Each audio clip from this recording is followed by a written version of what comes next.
Má známá dívka z práce pozvala mě na výlet, poznávat krásy kraje, na středu na víkend, a tak jsem si zbalil chystal se na nálet, vypravil jsem se smělej kníž.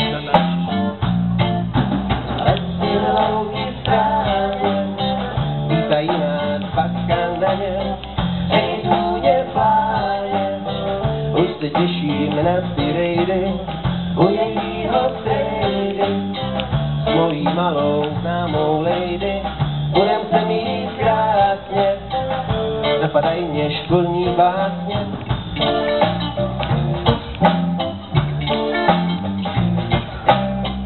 Prej na standa přines rádia, sám si dám kůso. Čekal jsem na uvítanou, že zabíchne huso. Husa se nekonala, za to ale práce jo, bylo jí tak nejmíně na týden. Lesy louky stráně, vítají nás Bakandaně, řeky důně